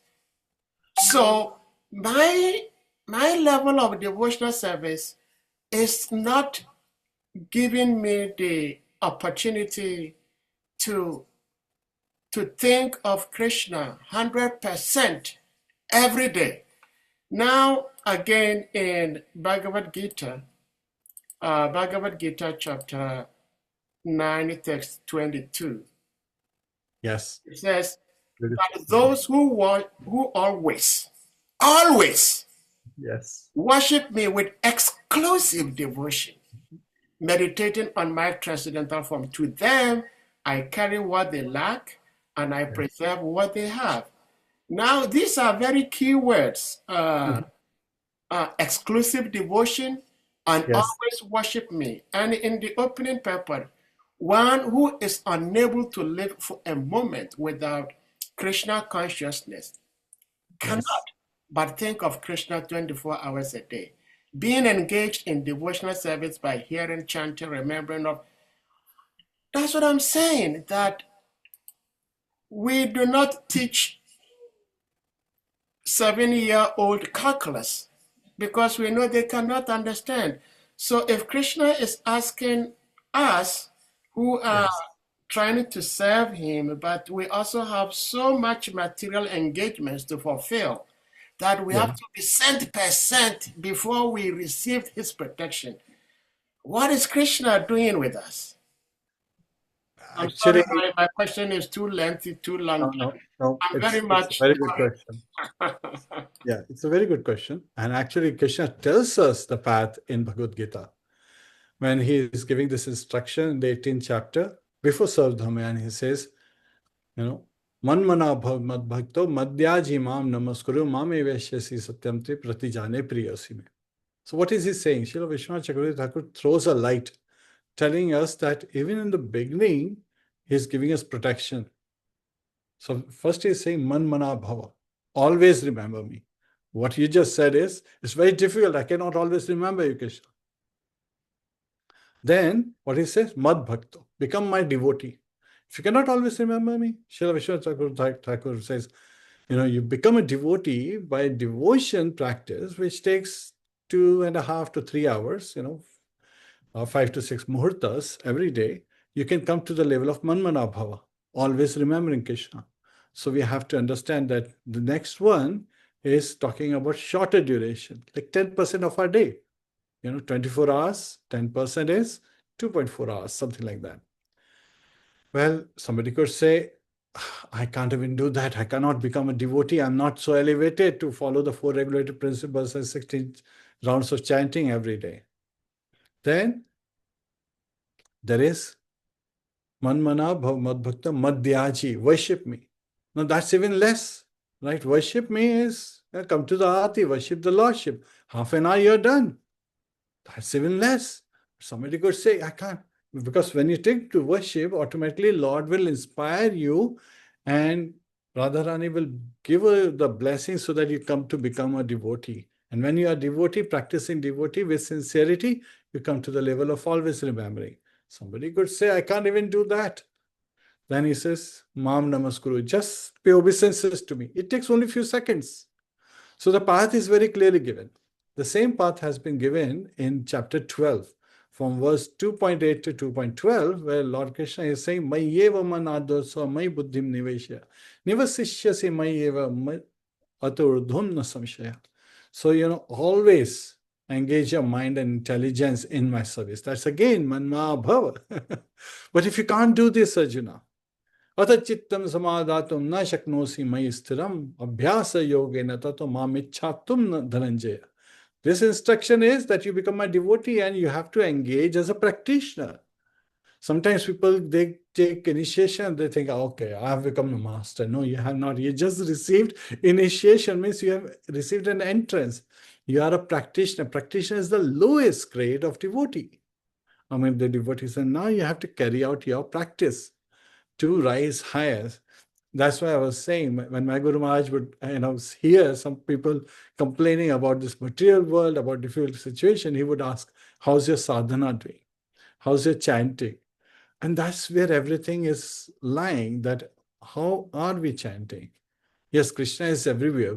Are we realizing it? He shows the universal form for the materialists because they cannot see Krishna as he is. They cannot see Krishna as Srimad Bhagavatam. They cannot see Krishna as Shabda Brahman, as a sound vibration of Hare Krishna Mahamantra.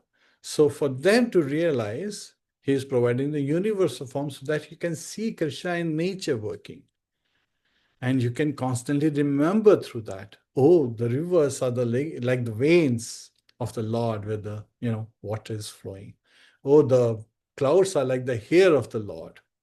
So these are different ways we can relate everything in the nature with the Supreme Lord. How frequently are we connecting everything with the Lord? That is important. Now you get that verse that Yamunacharya also has his commentary on his realization that Krishna himself carries it, right? And I see the comment from Mitravinda Devi. And you have also raised your hand. However, there is nowhere that Krishna cannot be. Yes, we know that. Included Krishna is everywhere, and it is up to us to become Krishna conscious and to see his energy wherever he may be. But which energy? We have to be discriminatory. His external energy is also everywhere, and so is his internal potency is there. We have to be discriminatory and not take noise, but only accept nectar. So our channel is limited. He is unlimited. Our capability is limited. So we have to look at what is filling us up. Who created the material world? Krishna. So again, yes, the original universes were created by Krishna, but it's very interesting that you have said that. Mahat Tattva coming from Krishna, and then the external potency mixes it. Shaktiman and Shakti cannot be separated. The energetic and the energy cannot be separated. So Krishna is the energetic and material energy is his energy. We are not to run in fear. We are to become intelligent enough to discern, utilize, and appreciate whatever is given, used, or perceived in a way that honors it as a creation or gift from Krishna. In reality, Sadev Prabhu, whatever is happening in our life, in reality, nothing bad happens in our life. Because Lord Krishna is saying, Bhoktaram yagatapsam sarvalok maheshwaram suhidam sarvabhutanam gyatva mam shantim richati. He is the proprietor of all material and spiritual universes, Bhoktaram, and he is the beneficiary of all sacrifices. Sarvalok maheshwaram Bhoktaram yagatapsam. And then he's suhidam sarvabhutanam. He's the best friend of every living entity. So even though it may appear to the living entity that they are suffering, in reality, there is no suffering. It is just correction. Sometimes a surgeon has to do an operation on the patient to remove the bad things, the diseased elements from the body, or to cure the person, through the operation. Well, this is a painful process for the patient. The patient will say, I'm going through misery, but in reality, he's just going through a correctional process. So the soul goes through the correctional process when Krishna operates on him. I'll continue reading what she's saying.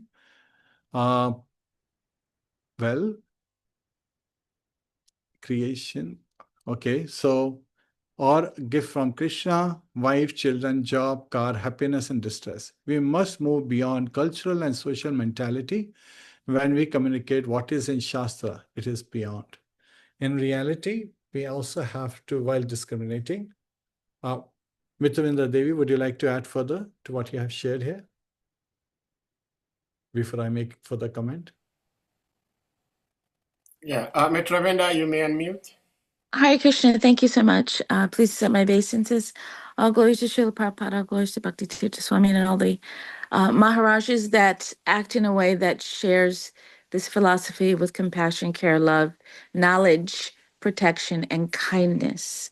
The reason that I jumped in, and I do apologize, I was late, was your comment about pure sadhana and relatable to material energies. So Bhakti Tirtha Swami, our Guru Maharaj, he was very clear that, we read, we follow sadhanic practices. Yet in the same way, our moniker as his disciples of spiritual warrior means that we do not take shelter in the temple as a way to run from material energy. Instead, it is that we know in Shastra it says that there's not one thing that Krishna has not created. So under hearing that and striving to understand that in the perspective that we will not be fearful, we will move forward.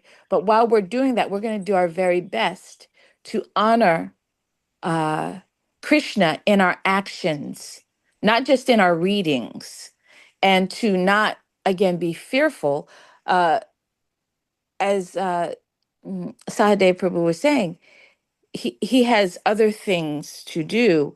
And in seeing his wife, his children, his job, not as material, and seeing his commute to work every morning, not as material, but as material in a sense that, yes, this is a reflection of material energy, but he's utilizing it to serve his family. He's not running away from the aspect of being a father and a husband, because it would be easier for him to sit in a temple and chant all day.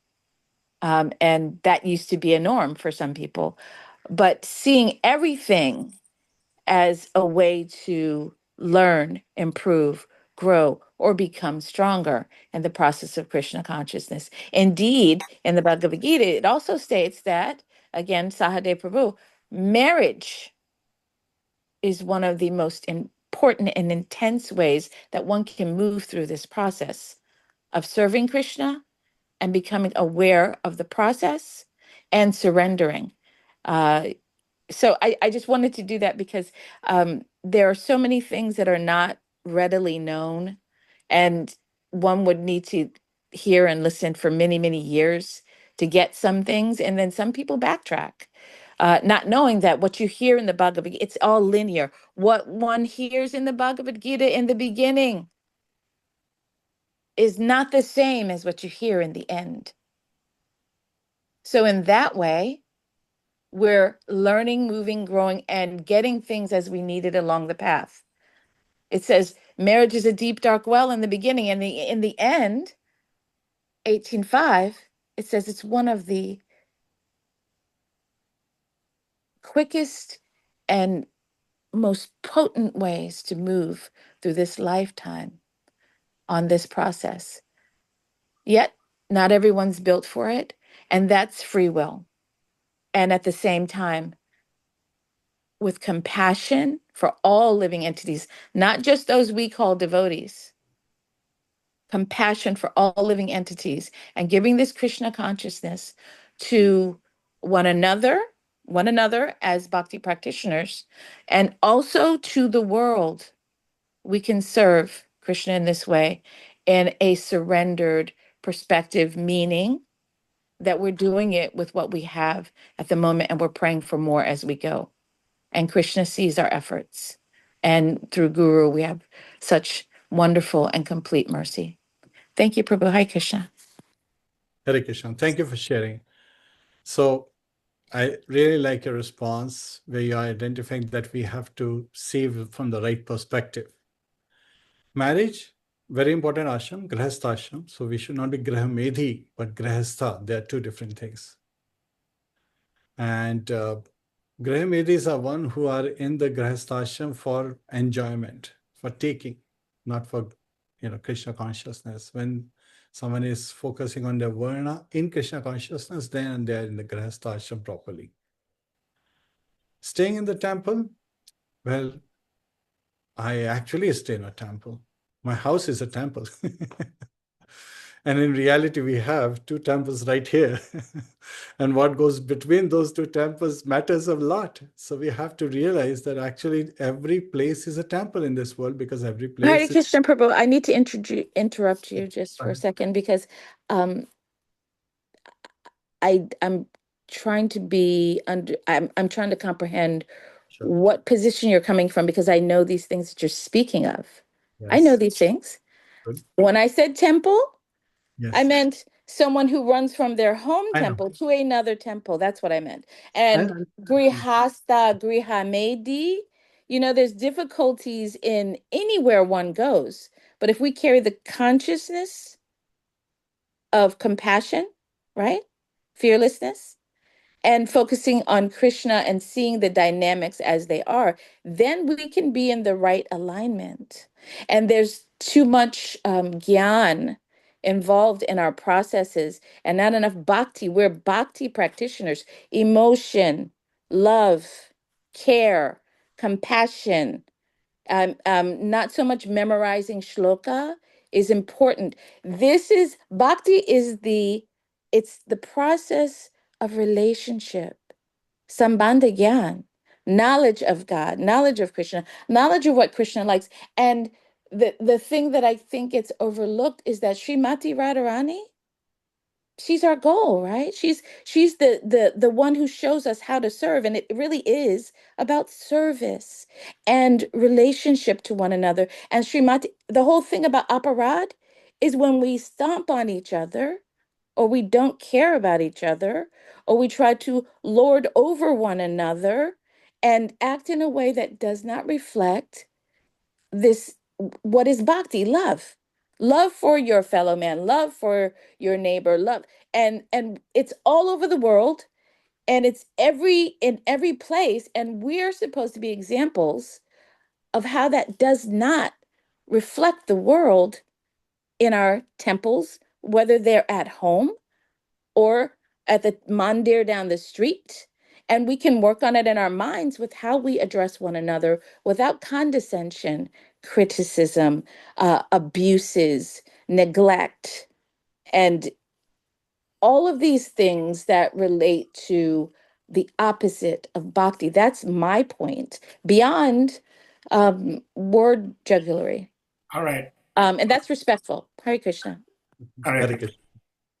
So I was basically coming out to the consciousness itself, that we have to be very conscious. Many times I've seen non-devotees interact with devotees, and those non-devotees are coming out so much more compassionate, so much more touching to the heart in their interaction, while the devotees have hardening of heart because they are looking at their karma, their activities, as that they are doing something great.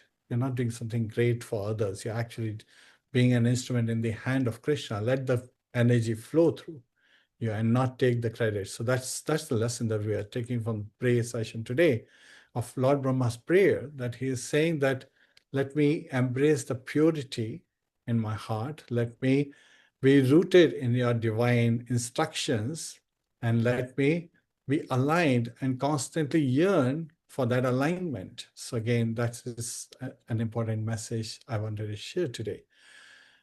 Our devotional life, we don't need any qualification but love for Krishna. And that reflection of love for Father is reflected how we interact with each other, which means all the children of God, which means all living entities. That's why we say we don't want to just say Namaprad or, Seva Prad. We want to say Jana Prad as well. We should not offend any living entity. And that's why it's sometimes very important. Are we speaking the truth? Is it necessary to speak the truth? Do anyone benefit from speaking the truth? If that's the case, then let's share. Srila Prabhupada would say, we build temples not for us. We can do bhakti under a tree also. It is for the materialist to come and, get to experience spirituality. So it's an environment for others. I do see Prahalananda Prabhu, you have your hand raised. Yes, please. You may unmute, Prabhuji. Okay, can you hear Prabhuji? Danvat Pranam. Okay. This was regarding, our dilemma when we are living in material world with family, children, wife, all this. And, how we can keep all the time man mana bhavat bhakta. So this is the dilemma which I had to start with when I got initiated like that. And then slowly I have learned. And the sloka, which is in the 5th canto, Rusabdev Maharaj, 5th canto, 5th chapter, I understand. Okay, he says, Yeva mayise kruta sohrudart. As you are quoting, sohrudam sarvabhutanam. So he says, Yeva mayise kruta sohrudam janesu deham bharvartikes. And gruhesu jaya jarati matsu. Na priti yukta. And yavad arthasya. These 2 points he is making, and these are very practically helpful, They say that how does a devotee deal with these things? At people in general who are all deham bharvarti, so they are all materialistic, feeling bellies like that, constantly busy about making money and everything. So that's one fear where we have to interact with them. Number 2, at whom? Our spouse, children, money, these relations, all these things. What do I do? My mind goes into that. So he says, no problem. What you do? Just to interact as much required. Yavad arthasya loke. Just as much required. And then na priti yukta. Don't get attached into it. Leave it to look at your wife and see that, this woman, she's actually a spirit soul. She's not this body. And she's the part and parcel of Lord Krishna as I am. All right. She has come with her stock of karma. My sons have come with their stock of karma. What could I do little? What I could do little is to give them some Krishna bhakti. That's all. The others, Lord Krishna will take care and help. This attitude it gives you peace and also enhances your stability in Krishna consciousness. This is what is my opinion, Prabhuji. Thank you very much again for all. Very important point you share. I just want to elaborate a little bit. So yes, let me give wife and children the Krishna consciousness. And if they're devotees, let me serve them on their path to Krishna consciousness. Right. So again, that service is not just for Guru and Gauranga, it is also for the devotees. Because together we grow, hand in hand. Sometimes some may be falling behind, so we have to just, hold their hands tightly and give them the assurance, the encouragement. Sometimes acts better than just holding and pulling. Pulling sometimes make people repulsive. I have so many times when I'm speaking at other temples as well in this Washington metro area, I have seen some people who used to come to our temple. They don't come to our temple anymore. And, during interaction, I happened to have interacted with them. And I asked them. So they were like, I love Krishna. I just don't like you devotees. So I was like shocked. What happened? They're like, oh, such and such brahmachari offended me by saying these things. And, I'm standing in the prasadam line and the prasadam lady is telling me to do things specifically. She's shouting at me. We don't want to come there to have these kind of interactions. It's supposed to be a loving exchange. And sometimes, yes, there are shortcomings, and sometimes the authorities have to keep people who are disciplining the crowd as if they are a sheep or a herd. They need to be disciplined. And that sometimes drives people away. So sometimes people are looking at how many devotees I'm making. They're not really looking at how many people are running away from becoming a devotee because of my behavior. So we have to be very much aware of how we are interacting. And this is what His Holiness Bhakti Maharaj is talking about. We have to interact, have so much love in our interaction with every single person, so that the success of, like, that's the scale of my success, depends on that interaction, how lovingly I am, interacting with everyone. Yes, that Yes. happens. Yes. Yeah. And Also, Prabhu, Bhagavan Krishna also says, Nirveri sarva bhutesu mamamiti sapanda. If you remove enviousness for others from our heart, that will qualify us to reach Lord Sri Krishna. we talked about so many anarthas. There are actually two of them. Actually, one which causes the second one to come.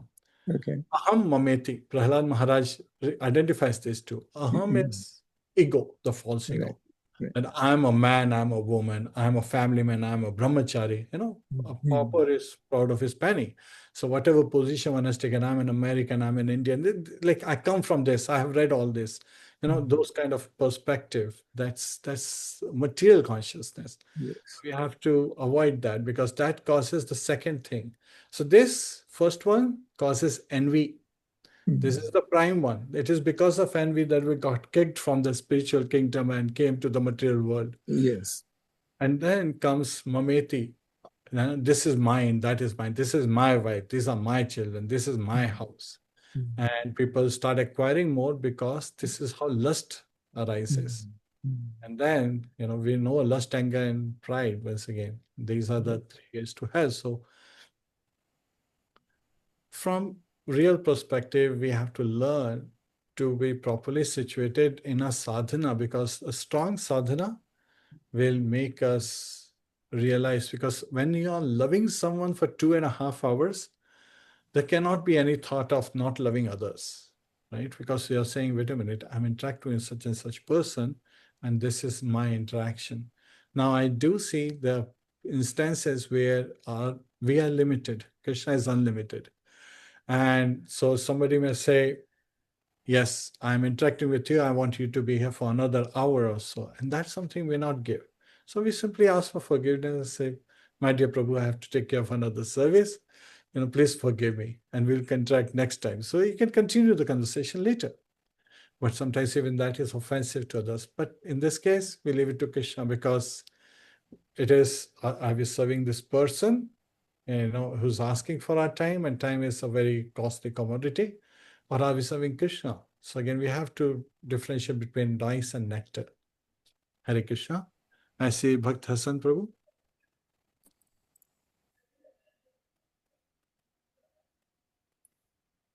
You are speaking on mute if you are speaking. Hare Krishna, Your Grace. Hare Krishna. Please can I accept my respectful obeisances? All glory to Guru Dev, all glory to Prabhupada, and all glory to you, and all glory to the wonderful assignment devotees. Your Grace, please, my question is that about mine. Yes. So, for example, if I meet somebody with my children, and I have to introduce my children to this person, what word should I use instead of saying, this is my children? Or you take somebody, you want to show somebody your house, and you said, this is my house. What is the best word to use instead of saying, this is my house? This is my question. Time, place, and circumstances. Depending on the person's consciousness, you have to respond. If you're meeting with devotees, you say, this is Krishna's house, and here I am interested as a caretaker, and these are also the children who are under my care. That's one way of saying it. But if you're meeting with materialists, they want simple language, then you say, okay, this house is registered under my name, so I live here, and these are my children. By saying that, they get satisfied, because the message is, language is just a media to pass on the message what the person can receive. You cannot quote the shlokas and say, Krishna is the, he's the owner of everything. He's the owner of your house. They may feel offended. Wait a minute, I've worked hard to own this house, and you're telling me Krishna owns this house? Well, we know the secret behind it, but then right then and there, maybe we are driving them away from Krishna, and they are having envious nature. Even Srila Prabhupada, when he was visiting one of the temple and the temple person, he said that actually all these ladies are actually, married to Krishna, and those who are thinking that they are married to a lady, they are offending Krishna by their action. And the Tibetan president was a Grahastha. He was offended by this statement. So we have to be very careful. We are not Prabhupada. Prabhupada can say it in a way that he's passing on a very strong message. So we have to act accordingly. Hare Krishna. Hopefully that answers your question. Yeah. Yes, it answered, but sometimes it's so, because if I have to show somebody, this is my father, it's anyway, because to devotee, for instance, if I meet you and I'm with my father, I have to say, this is my father. Yes. So sometimes it's so difficult to not to say that. Yes. Actually, there is nothing wrong with saying that, because as Chanakya Pandit, who was a great devotee of the Lord, said that we should be very respectful towards our elders. We should be worshipping our elders.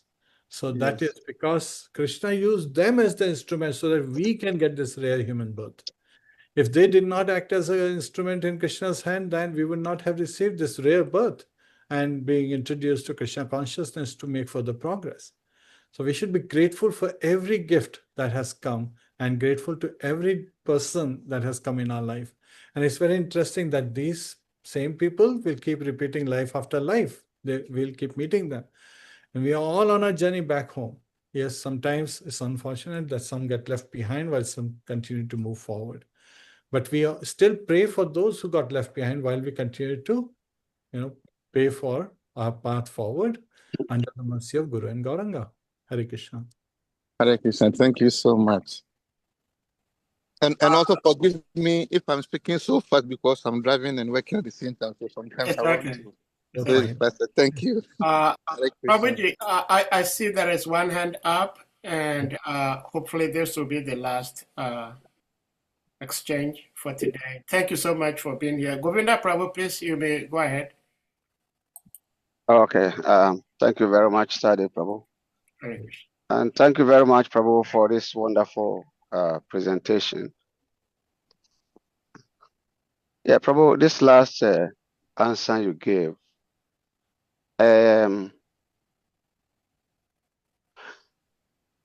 I believe some of us have problem thinking that this is for Krishna. It's not for me, it's for Krishna. This is for Srila Prabhupada. It's not for me. I'm trying to be a devotee, but it's not mine. So if something belongs to you, there is a way that you pay attention to it. There is a way that you care for that very thing. Yes. If that thing does not belong to you, you also see it differently. And so therefore the attention is always different.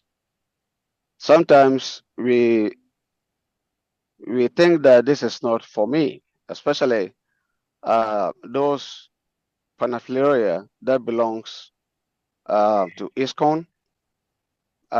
Most of us don't have that consciousness that it is for Krishna, so it is for me also.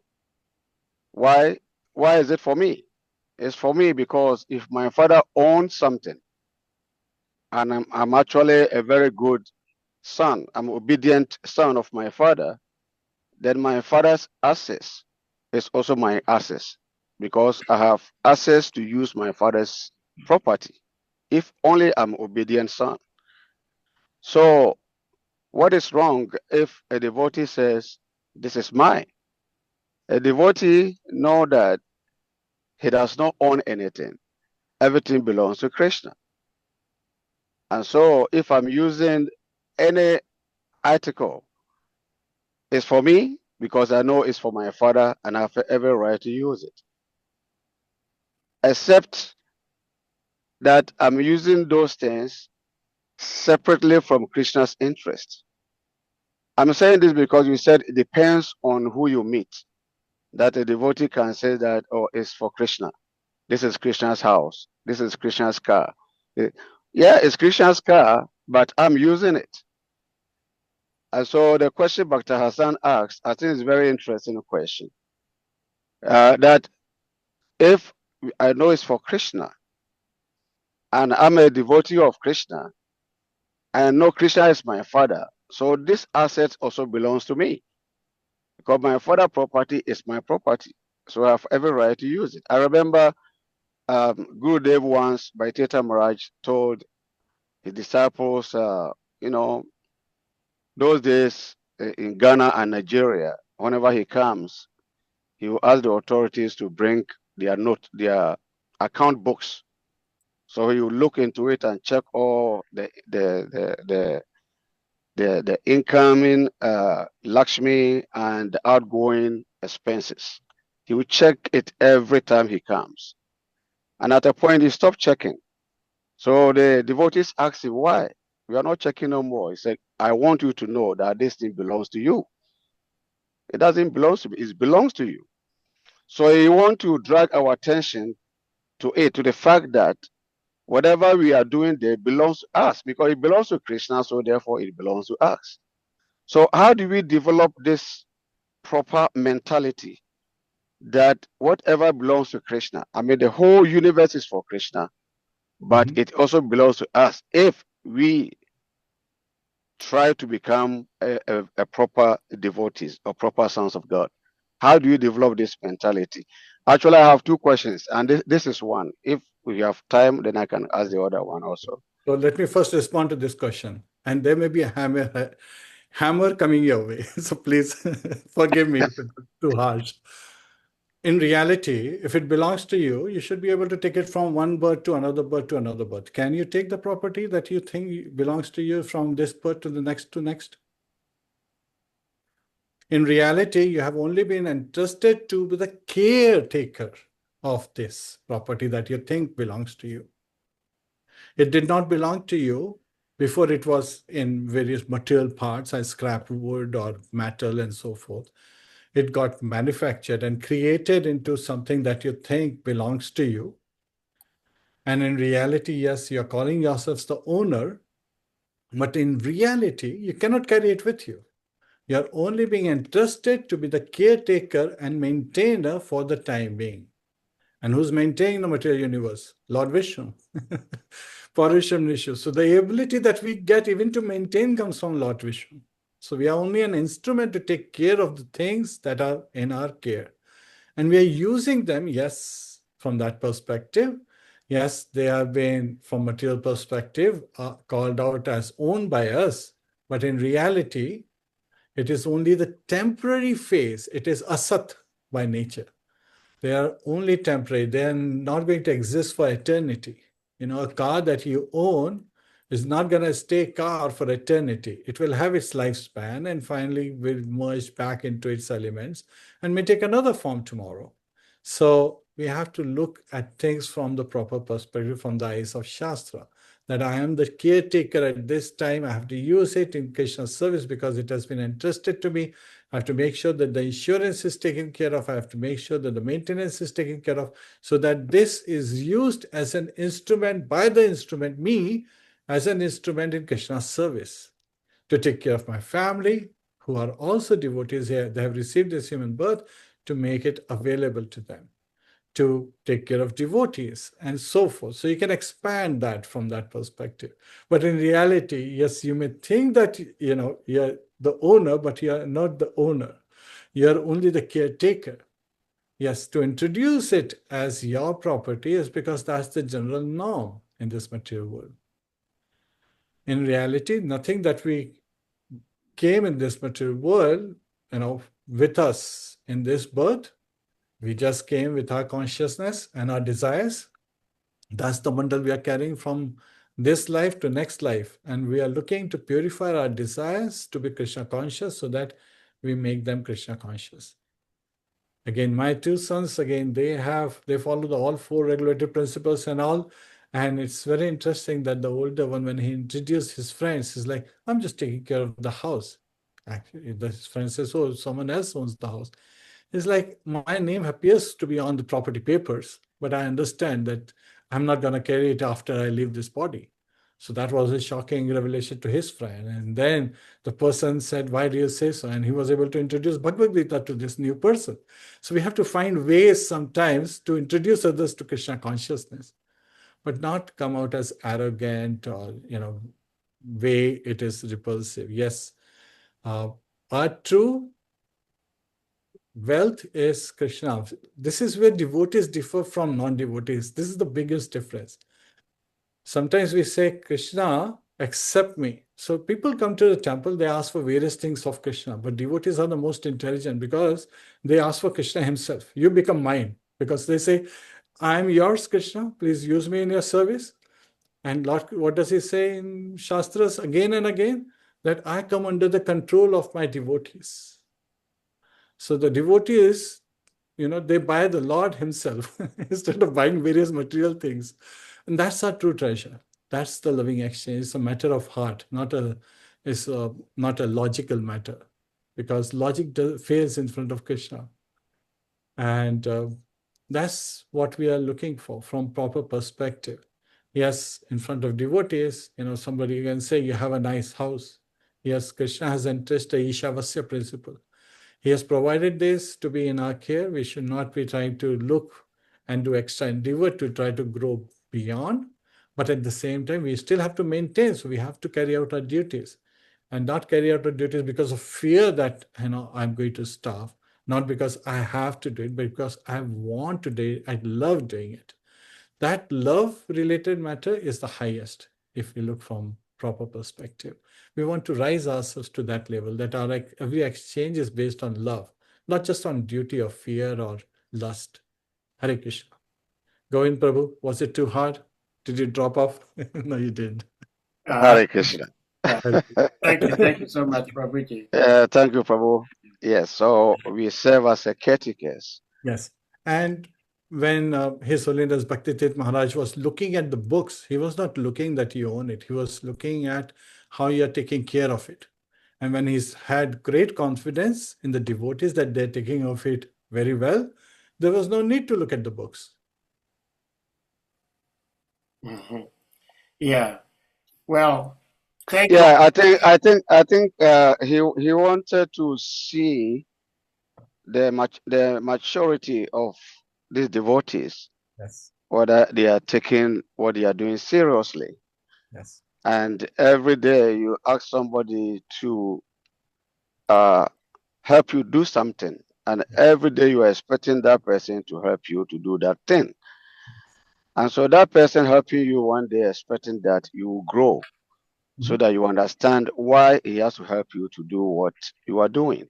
Yes. And so Good Day wanted us to understand his mood, to understand what we are doing, because he will not be there every day to show us what to do. Yes. So it's all, I think, brought up to the development of consciousness, the understanding as to why we do what we do. Yes. All right. Thank you very much. Hare Krishna. Hare Krishna. Hare Krishna. Yeah. Do we have maybe another 5 minutes for Sure, the go last ahead. question? Ask your second question. Yes. Okay. Of course, devotees, Govinda Prabhu's submission will be the last for the day. So, Govinda Prabhu, if you can make it brief, and Prabhuji, thank you. I'll make it brief.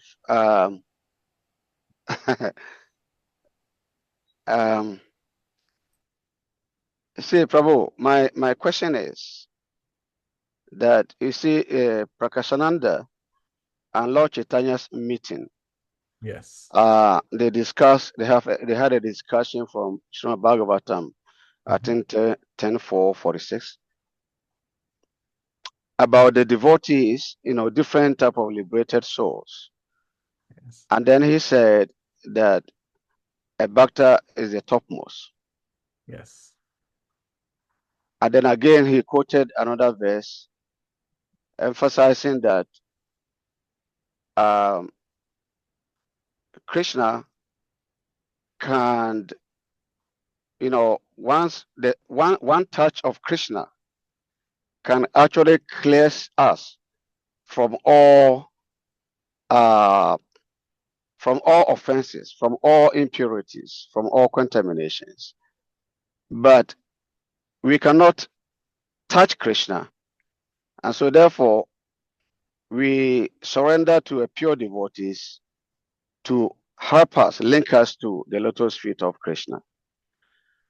Now, for us to be connected to such a pure devotee, there are qualifications that we also have to come up with to be able to link up to such a great devotee. Now, the real question is here that we are individual personalities Yes. and we have come with different type of karma, even though devotional service go beyond this level. It's transcendental. But same time, we are not all performing the same thing exactly the same. Yes.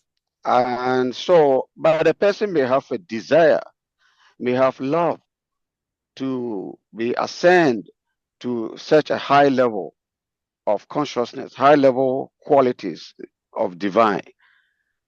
But in the Bible, it said that the soul is willing, but the body is weak.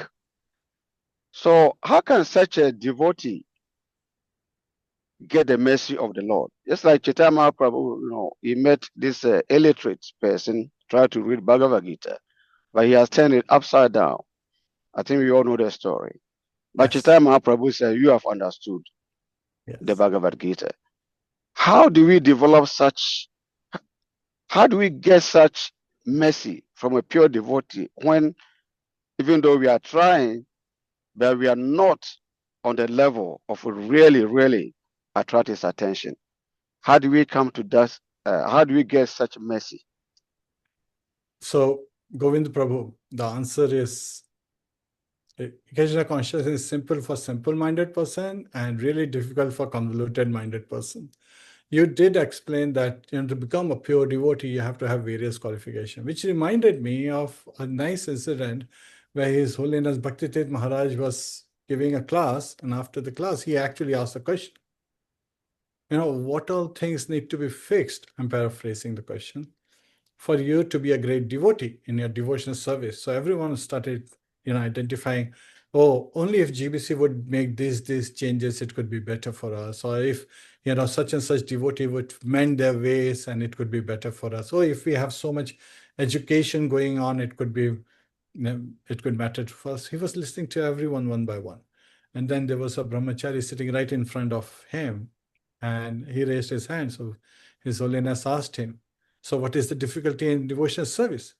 So the brahmachari said, there is no difficulty in devotional service. There is no, in reality, he was reflecting the Shastra that there is no pre-qualification required except love.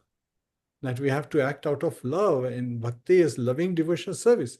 So His Holiness took out his garland and garlanded that brahmachari.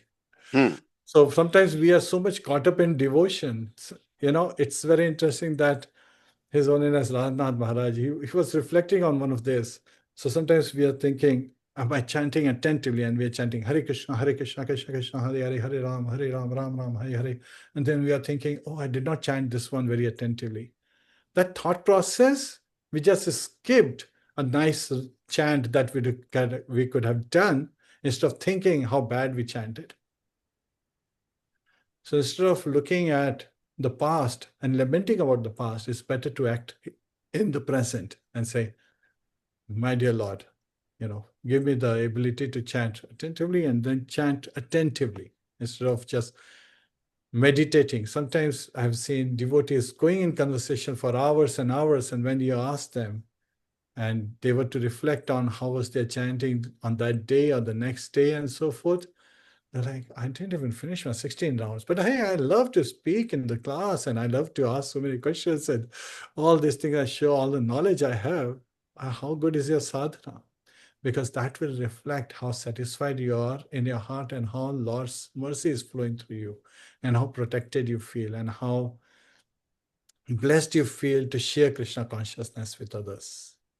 It's not a matter of showing your knowledge or showing how many shlokas you know. It's a matter of understanding the depth. Srila Prabhupada also have this beautiful example. He pointed to Pacific Ocean and he said, Pacific Ocean, why do you think it is so quiet? It appears so calm compared to Atlantic Ocean, which is very wavy. You go to Ocean City and you see these waves like tsunamis coming. So the devotees were giving different reasons. And Srila Prabhupada said, if you come close to Pacific Ocean, it will immediately pull you in. That's like Maya. But why is it so calm? It's called Pacific.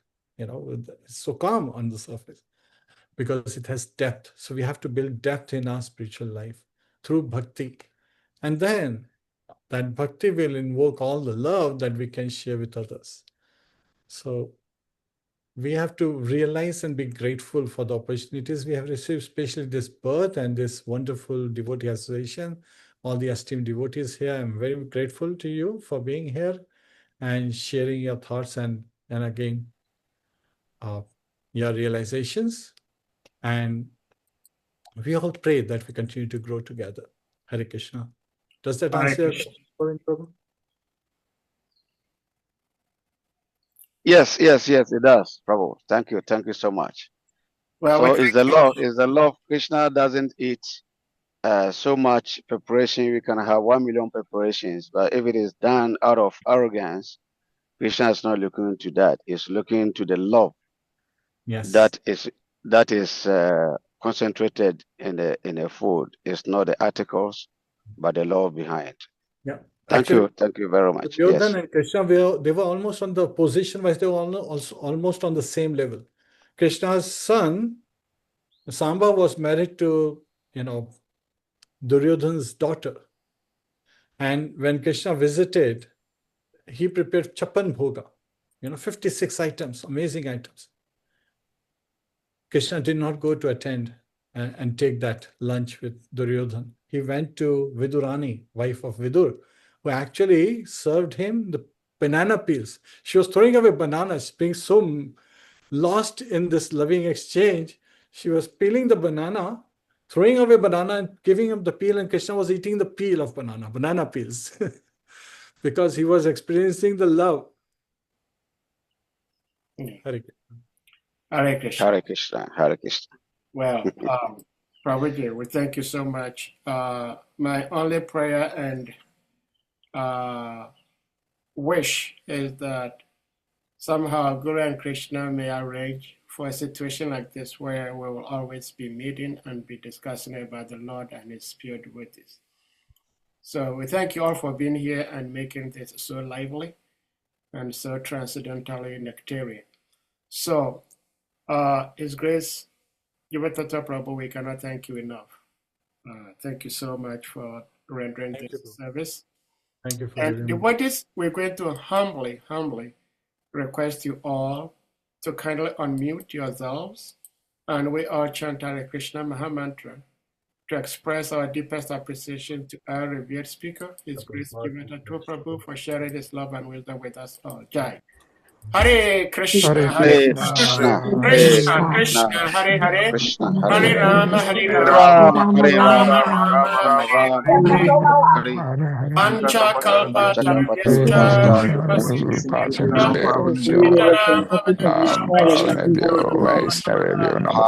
Ananta Koti, all glories to His Grace, Jiva Tattva Prabhu ki Jai, Jagat Guru Shri Prabhupada ki Jai, all glories to Samud Vaishnava devotees ki Jai. Jai. Hare Krishna. Hare Krishna. Hare Krishna.